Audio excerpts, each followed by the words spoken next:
Alhamdulillah, bersyukur kita kepada Allah Subhanahu Wa Taala.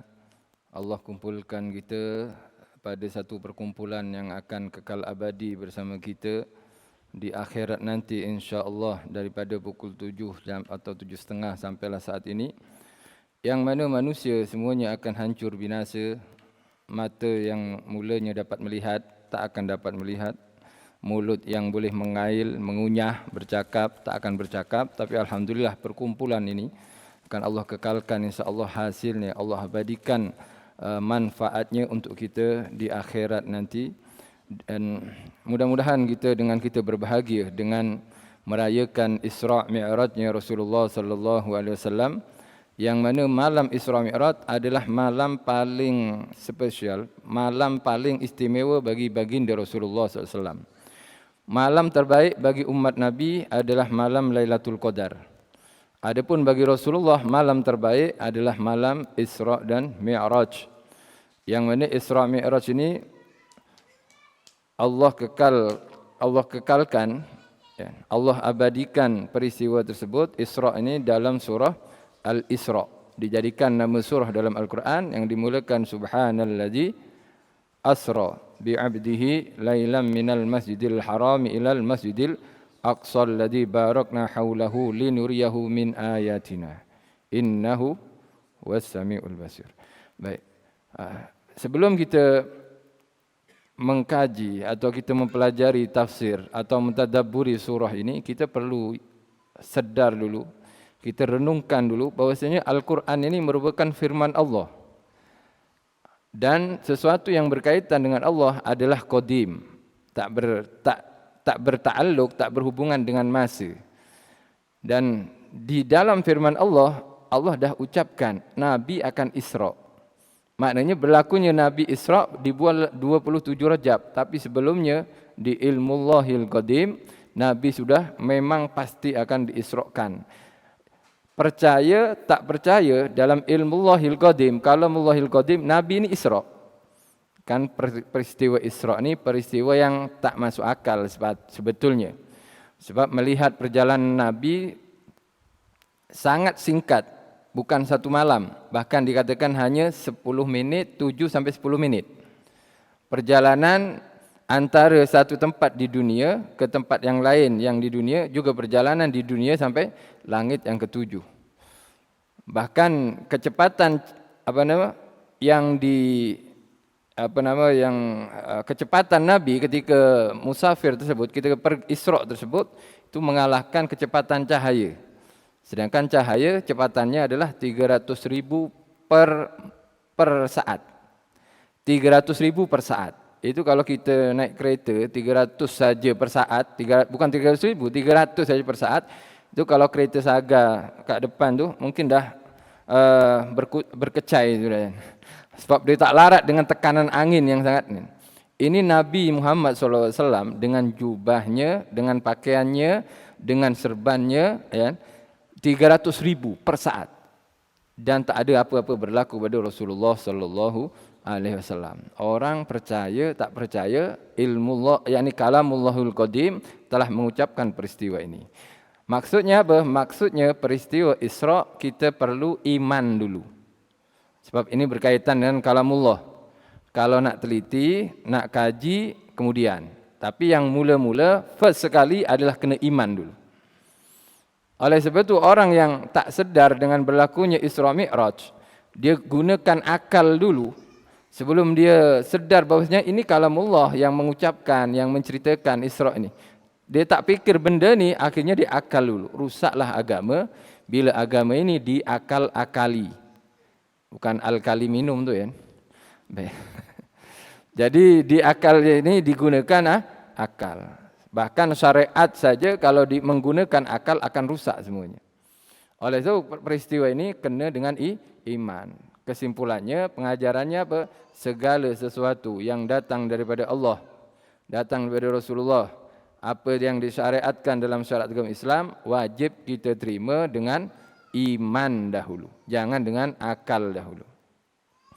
Salah satu bahayanya akal, salah satu contoh bahayanya akal, bila kita praktikkan akal ini dalam memikirkan satu syariat dalam agama kita Islam, itu adalah antara solat dan puasa.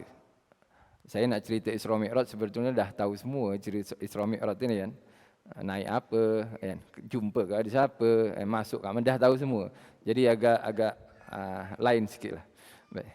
Jadi contoh daripada bahayanya akal bila diutamakan atau diunggulkan daripada iman, syariat antara solat dan puasa. Antara solat dan puasa. Ini kita guna akal. Kan? Kita cuba guna akal dulu. Baik, solat dan puasa di dalam rukun Islam, dua ni adalah salah satu daripada rukun Islam, betul.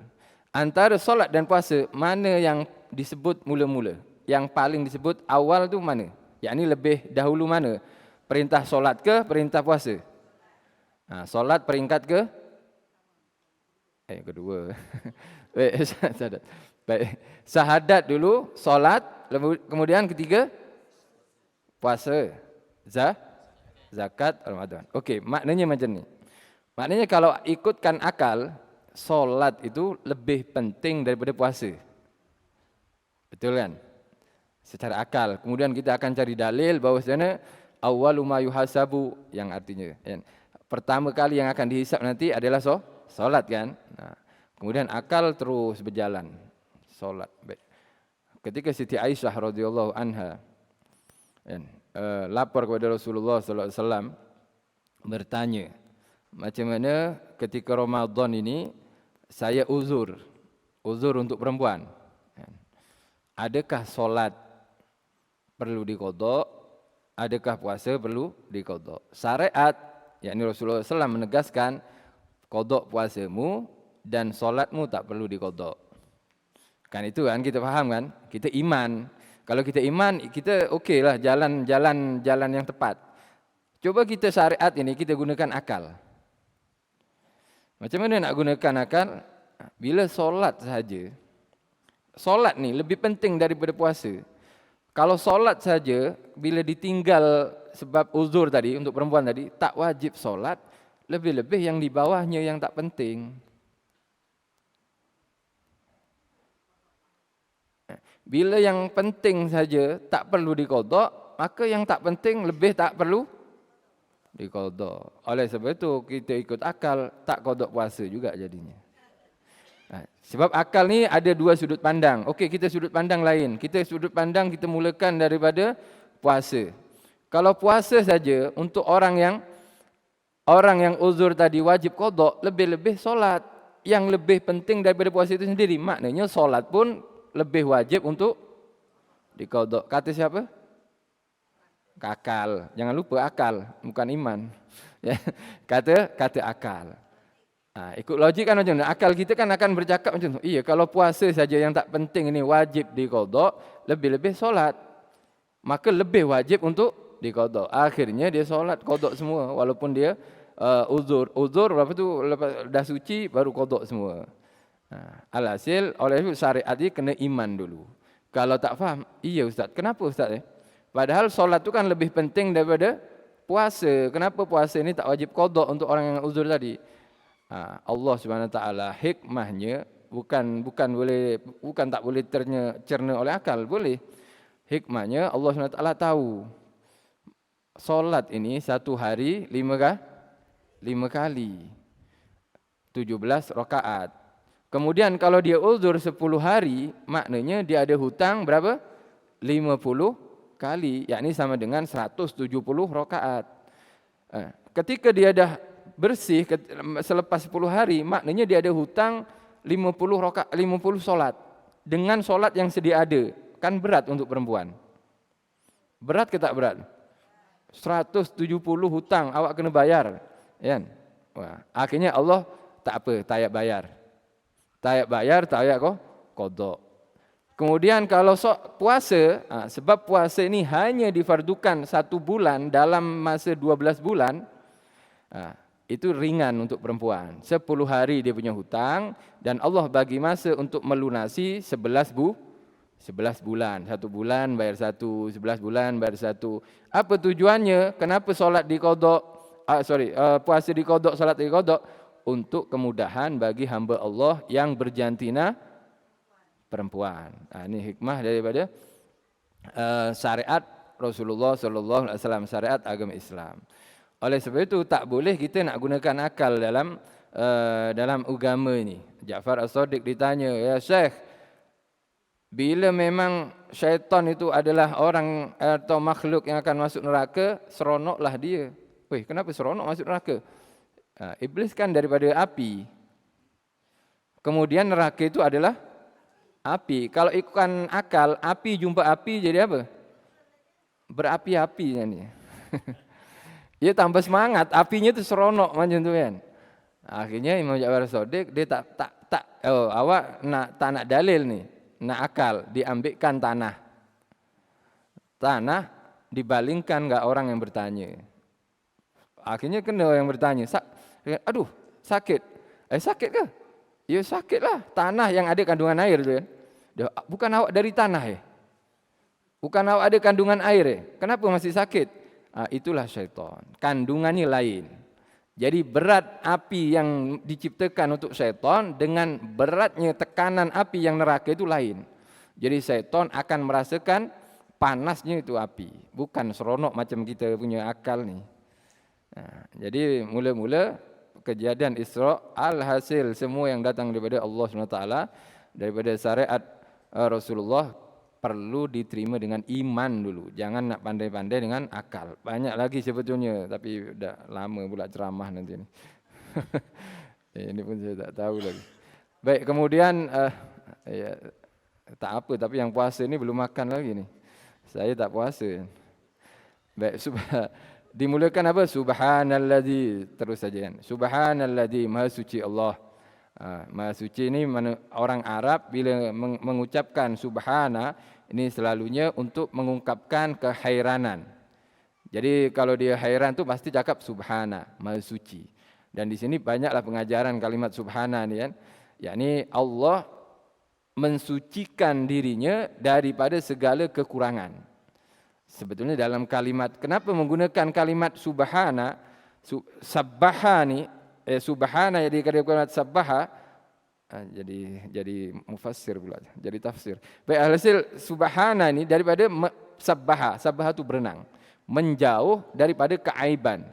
Allah mensucikan dirinya itu dari segala sesuatu yang kurang daripada Allah SWT. Kalau kita tak boleh buat macam tu.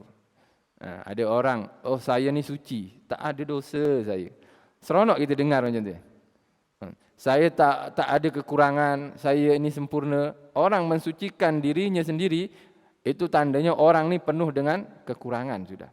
Tapi kalau Allah SWT memang sangat sesuai dengan dengan pujian tersebut, dengan kesucian tersebut. Allah mengajarkan kita. Sebetulnya kita nak mensucikan Allah ni kita tak tahu caranya.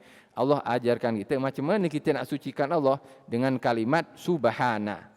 Dengan kalimat subhana. Seandainya Allah tak bagi kalimat ini, kita tak tahulah. Sebab kesucian daripada Allah SWT bukan setakat suci daripada aib, najis, apa kotoran, tak. Segala kekurangan. Sehinggalah kita tak tahu apa yang suci daripada apa, kita tak tahu sendiri. Sebab Allah yang maha tahu. Subhana. Subhanalladzi asra. Asra adalah dijalankan, bukan berjalan. Dijalankan. Bukan berjalan sendiri Nabi, dijalankan waktu malam. Asra. Bila jalan siang tu goda nama dia. Goda yagdu gudwatan. Itu jalan siang hari. Kalau jalan siang hari goda, kalau malam asra. Sama goda ada. Baik. Di sini asra ini sudah menolak orang yang berfikiran mana mungkin dalam masa saat dia sampai ke Baitul Maqdis atau bahkan sampai ke langit Sidratul Muntaha. Sebab kalimatnya itu dijalankan, bukan Nabi berjalan sendiri. Kalau berjalan sendiri mungkin tak masuk akal. Tapi kalau dijalankan adalah masuk akal. Seperti yang kita ketahui, seekor semut di Shah Alam, ada orang nak pergi Kelantan, dibawa oleh orang pergi Kelantan ni, pergi Kelantan sana, naik flight, semut tu dibawa kan. Tak bermalam, balik hari, balik semut ni, dibawa lagi ke Shah Alam. Akhirnya semut dipulangkan, balik ke rumahnya, cerita dengan kawan-kawan. Saya baru balik Kelantan, kata semut. Kata kawan-kawan dia, gila ini. Gila kamu ke? Balik Kelantan, baru pagi tadi jumpa aku kat sini, kita makan sama, kata semut. Sekarang dah balik Kelantan, merepek. Merapu ke merepek, tak tahulah. Alhasil sejenis itulah. Kan orang semut guna akal macam tu semut ni. Masalahnya semut tu dibawa orang. Jadi yang sepatutnya berjalan lama bertahun-tahun nak pergi Kelantan. Nak pergi nasi kerabu sana ni. Nak pergi nasi kerabu.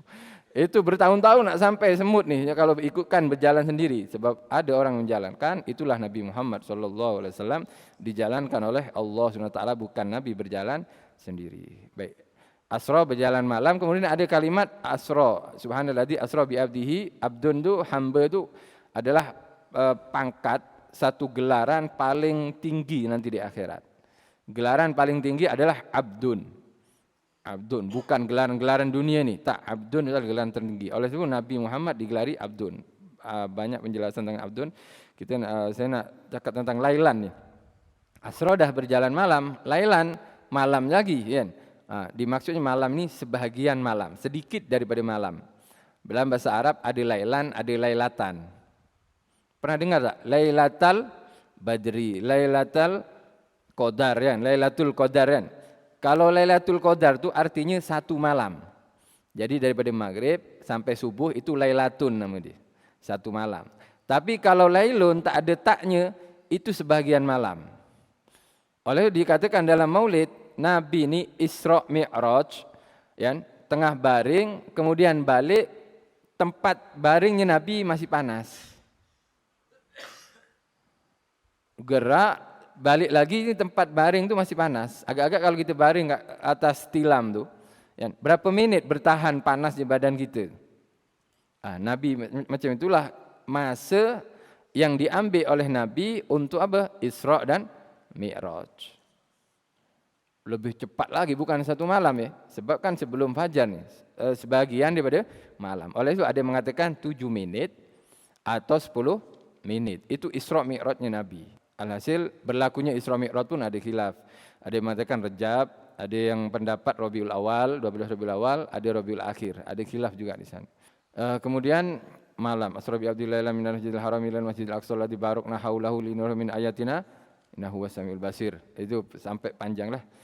Alhasil pengajarannya apa? Nabi kan Isra naik buraq kan. Buraq tu artinya kilat.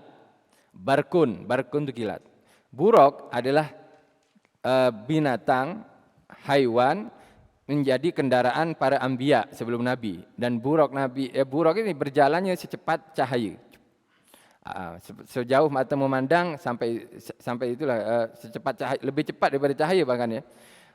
Cahaya saja kan tadi 300,000 per saat itu cahayanya. Buraq ini sesuai namanya kilat, jalannya laju. Kita duduk di Ribat Mustafa. Relax sikit kan. Ribat ni apa? Hubungan tali Mustafa itu Nabi. Maka orang kalau dah masuk sini mesti ada hubungan dengan Rasulullah sallallahu alaihi wasallam. Seperti buraq yang namanya kilat itu jalannya laju. Bila kita jadi ahli Ribat Mustafa, mesti perkataan kita, kelakuan kita, perbuatan kita, sikap kita, amalan kita itu ada hubungan dengan Rasulullah. Kita Ribat Mustafa. Jadi nama sesuai dengan yang dinamai. Buraq lajunya sangat laju. Solatlah Nabi Muhammad SAW di Masjidil Aqsa. Singkatnya Nabi terus naik Mi'raj. Naik Mi'raj. Di Mi'raj nanti Nabi jumpa para anbiya. Ini terakhir. Sebab ini singkat. Kalau tak nak tengok YouTube nanti banyak di YouTube sana. Kalau yang detail tu, yang lengkap tu. Tapi saya nak singkat-singkat. Nabi naik ke langit. Langit 1, langit 2, 3, 4, 5 sampai ke 7 itu para nabi. Jumpa nabi-nabi kan? Kita tahulah nabi itu siapa. Kalau tak tahu pun boleh di-googling. Tahu di-googling? Di Google. Baik, dicari di Google kan. Kalau tak tahu, bukan masalah nabinya kita. Tapi Nabi yang dijumpai oleh Rasulullah ini, para anbiya yang dijumpai Rasulullah, itu bukan mengikut kelahirannya. Bukan mengikut dilantik pelantikannya, bukan. Sebab kalau nak ikut lantikan, Nabi Adam, Nabi Idris, Nabi Nuh dulu, Nabi Nuh bahkan tak ada di langit ni. Pergi mana Nabi Nuh? Alhasil itu rahsia Allah. Kan? Saya nak cakap hikmahnya. Kenapa Nabi pertama jumpa Nabi Adam, yang kedua Nabi Isa dan Yahya, 2 orang kan? Yang ketiga Nabi Yusuf, yang keempat Nabi Idris, kemudian Nabi Harun, kemudian Nabi Musa, Nabi Ibrahim akhir sekali. Ada yang tahu tak? Kenapa Nabi? Nabi Nuh tak ada. Tak ada kan Nabi Nuh ya? Nabi Nuh mana ada? Tak ada. Padahal Nabi Nuh termasuk ulul azmi. Ya. Nabi Zakaria pun tak ada. Nabi Idris ada. Nabi Yusuf ada. Baik. Rahasianya adalah pertama Nabi Adam. Nabi Adam ini simbol ciptaan manusia pertama dari tanah. Kan? Simbol, maka dia ada di langit pertama. Manusia diciptakan mula-mula dari tanah. Ketika sudah diciptakan dari tanah, sekarang perlu roh. Jumpalah Ruhullah. Siapa? Nabi Isa alaihissalam.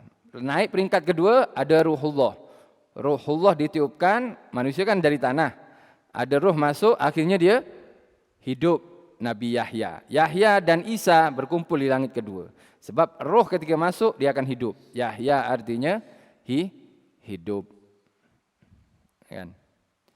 Okey, yang ketiga jumpa Nabi Yusuf. Kenapa? Percetakan, bukan percetakan. Pembentukan manusia itu perlu rupa. Walaqad khalaqnal insana fi ahsani takwim, dan betul-betul aku ciptakan manusia itu dengan paling baik rupa. Akhirnya jumpalah Nabi Yusuf yang paling baik rupanya. Handsome Nabi Yusuf. Jadi ada bentuknya, ada nyawanya, ada kehidupannya, ada cantiknya atau ada gantengnya. Okey. Ganteng lama tak guna. Saya guna sekarang. Baik. Dah ganteng ya. Tapi orang ganteng saja, orang handsome saja tak cukup. Handsome bodoh kan tak ni kan. Sorry lah kasar sikit. Tapi memang tak guna kalau orang bodoh. Baik, handsome tapi akhirnya apa? Jumpa Nabi Idris. Nabi Idris ni nabi pertama menulis. Allah SWT menurunkan surah dalam Al-Quran, Iqra bismi rabbikal ladzi khalaq, khalaqal insana min alaq, Iqra wa rabbukal akram, alladzi 'allama bil qalam. Suruh baca dulu. Kalau nak pandai ni, Allah ajarkan. Awak nak hidup dunia, banyak baca, allama bil qalam, banyak tulis. Kalau orang banyak baca, banyak tulis, ada maklumat. Kehidupannya tu adalah, okey saya nak pergi mana ni? Baca dulu. Kawasan ni, Bukit Tinggi tu ada apa? Baca dulu. Jadi dia tahu nak buat apa kat sini. Itu contoh je lah kan. Jangan serius sangat, tak apa, tak ikut tak ada masalah. Baik, ini contoh saja. Alhasil kalau nak apa-apa, baca dan tulis. Maksudnya apa? Buat apa kat sana? Nak pergi Pulau Besar, nak buat apa kat sana kan, tulis dulu. Ketika tulis ini, maka orang perlu tulis Nabi Idris. Akhirnya ketika orang dah menulis, kan selalunya menulisnya kacau kan, tulis suka hati je. Tak perlu kebijaksanaan. Itu Nabi Harun berikutnya. Nabi Harun. Nabi Harun ini adalah kawan Nabi Musa alaihissalam. Nabi Musa ketika disuruh ke Fir'aun, Nabi Musa minta kawan. Siapa dia? Nabi Harun. Nabi Harun itu bila bercakap, dia kata-katanya tersusun. Kemudian dia bijaksana, kalimatnya lembut, bijaksana, itu Nabi Harun. Jadi kalau orang menulis, tak ada kebijaksanaan, segala benda walaupun tak baik dia akan tulis. Kan macam tu kan? Nabi Idris tulis. Ya. Jadi Nabi Harun kebijaksanaan yang baik-baik ditulis. Nabi Harun tu ketika Nabi Musa ke Turi Saina ya, munajat 40 hari kan, umatnya kan menyembah anak lembu tu. Yan Samiri punya pasal. Lalas sekali apa Nabi Musa Nabi Musa ingat Harun ini membiarkan umatnya menyembah berhala. Marah. Memang senang emosi Nabi Musa ini. Sebenarnya orang yang suka marah ni ada sanadnya. Itu dari Musa, Sayyidina Musa alaihissalam. Itu pernah dicampak bukunya, ditarik janggutnya dia punya Nabi Harun tu. Ditarik janggutnya, apa yang kau buat dengan umatku? Yang disentuh, yang ditarik oleh Nabi Musa itu janggutnya terus putih. Yang tak disentuh itu hitam. Jadi Nabi Harun tu berjanggut hitam dan putih. Ditarik macam ni, ditarik oleh Nabi Musa. Alhasil bijaksanalah Nabi Harun kebijaksanaan. Okey, kita sudah menulis, dah bijaksana. Sekarang baru kita dah sesuai untuk menghadap Allah Subhanahu Wa Taala. Maka jumpalah Nabi Musa kalimullah. Nabi Musa yang berdialog dengan Allah Subhanahu Wa Taala. Sekarang barulah munajat. Orang ni ada hidup, ada jasad, ada kehidupan, ada ilmu, ada boleh nulis, ada kebijaksanaan, baru sekarang dia boleh munajat. Dia tahu minta apa. Kalau dia ada orang zalim, dia tahu nak doa apa. Dah bijaksana orangnya, jadi kalimullah. Jumpa di langit ke-6 kalimullah Nabi Musa AS. Terakhir Nabi Ibrahim, ketika dia senang bermunajat, ini pengajarannya, kalau dia suka bermunajat, minta doa kepada Allah, dia akan dijadikan apa? Khalil. Jadi kekasih Allah sekarang. Nabi Muhammad ini semuanya dilewati oleh Nabi Muhammad SAW. Jadi Nabi Muhammad telah melalui semuanya ni. Nabi Muhammad lebih daripada itu. Habibullah. Oleh itu 1, 2, 3, 4, 5, 6, 7 semuanya telah dilalui yang diatasi oleh Rasulullah SAW. Nabi lebih daripada itu. Itu menunjukkan satu kemuliaan daripada Rasulullah SAW. Jadi filosofi daripada langit-langit itu ada Nabi, yang itu sudah. Jadi kita ikut Nabi ini, baru kita akan sesuai nanti kalimullah, doa. Lebih-lebih sudah diajarkan sebelum Isra, Nabi sudah dibelah, dibasuh dengan air zam-zam. Maknanya perlu tazkiyatun nafas. Kalau kita memang nak jadi kekasih Allah, nak seperti Nabi Ibrahim kekasih Allah, itu perlu tazkiyah nafas dulu, bersihkan. Kalau ada orang yang suka mengumpat, itu buang kalimat suka mengumpat ni. Atau orang yang suka dendam, buang dendam ni. Orang yang suka mengutuk, buang kutukan. Sebab Nabi sebelum naik, orang kalau tak buang-buang benda ni, kalau tak basuh dulu dirinya, dia tak akan sampai ke atas. Dia tak akan sampai ke atas. Oleh dalam istilahnya, takhalli wa ba'dahu tahalli. Takhalli ini mengosongkan, menyucikan diri daripada kotoran-kotoran nafsu ini, baru dia tahalli, menghiasi dengan akhlak baik. Yang asal dia pemarah, emosi, dendam, sekarang peramah, pengasih, penyabar, pemaaf, itu baru tahalli nantinya. Baru dia akan menjadi kasih Allah Subhanahu Wa Taala. Terakhir, ini berlakunya Isra Mi'raj ini di malam hari. Nabi lahir di malam hari. Kemudian Nabi terima wahyu di malam hari. Lailatul Qadar berlaku di malam hari. Malam hari lebih afdal daripada siang hari. Oleh sebab itu bila siapa-siapa nak nak pangkat, nak darjat daripada Allah, bangun malam. Orang yang tak bangun malam, tak istilahnya kecil kemungkinan jadi wali. Orang kalau setakat bangun siang tu jadi wali murid. Jadi pergi sekolah wali murid, wali pelajar tu kan. Tak akan jadi wali Allah. Tapi kalau bangun malam dia akan jadi wali Allah. Oleh semuanya malam ini lebih afdal daripada siang. Allah bila malam serukan. Siapa yang kalian ada hajat, mana seruan kalian? Kalian ada masalah, mana permintaan kalian? Kalian mana yang ada dosa, bangun sebelum tahajud. Wa bil asharihum yastaghfirun. Dan mereka di waktu sahur, di waktu sebelum akhir subuh tu mereka bangun istighfar kepada Allah. Dan merekalah ini yang akan mendapat darjat sebagaimana Rasulullah SAW diangkat menjadi Nabi malam hari, kemudian diisrakan di malam hari, bahkan dilahirkan pun sebelum fajar yang kita baca maulidnya. Malam ada rahasia ilahi. Oleh itu bila malam jangan tidur, habiskan tidur semuanya. Kena bangun di ujung malam. Dan itulah kebiasaan dan kesukaan daripada Rasulullah SAW bermunajat di malam hari. Mudah-mudahan Allah SWT menjadikan kita semua boleh mengambil manfaat daripada pengajaran-pengajaran yang kita maklumi. Lebih-lebih azam diri kita di bulan Rajab ini kita istiqamah untuk bangun malam. Nantinya supaya Ramadan itu mudah jadinya. Bila dah terbiasa kan mudah. Kita biasakan daripada saat ini. Oleh sebab itu doa yang selalu dibaca bila dah masuk Rajab adalah minta keberkahan. Berkat selalu semangat, tambah semangat, sampailah sampai Ramadan. Baik. Wallahu a'lam bishawab.